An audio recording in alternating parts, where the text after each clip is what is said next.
With that developing story out of Jamaica right now, that massive hurricane making landfall, Category 5 on this island nation. The storm has since lost some strength. Thankfully, it's now a Category 4.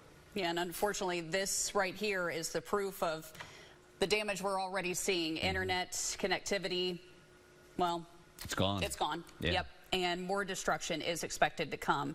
That storm already responsible for 7 deaths. We've been keeping a very close eye on a couple, Adam and Jordan Simmons. They're from Huntington. We first told you about them last night. We've been checking with them throughout the day to see how they're doing. Yeah, they thought they were going to have the perfect honeymoon in Jamaica. They're right outside of Montego Bay.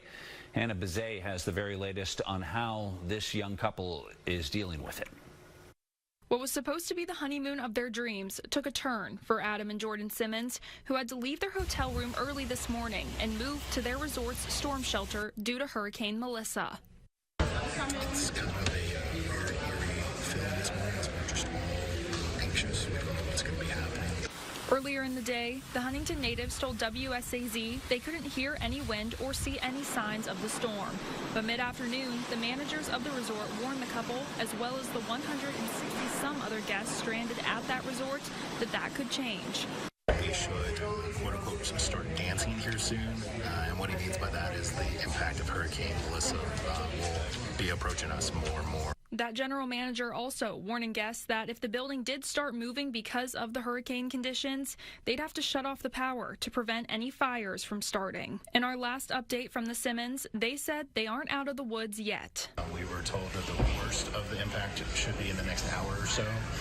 We're starting to hear some noises, some whistling sounds. The Simmons say the resort managers showed guests what they could see from the inside areas of the resort and told them they'll need to assess for damages before they'll be allowed back in their rooms. Hannah Bezay, WSAZ. There is still hope the guests at the resort won't have to stay in the storm shelter all night long, but it just depends on how badly everything is damaged.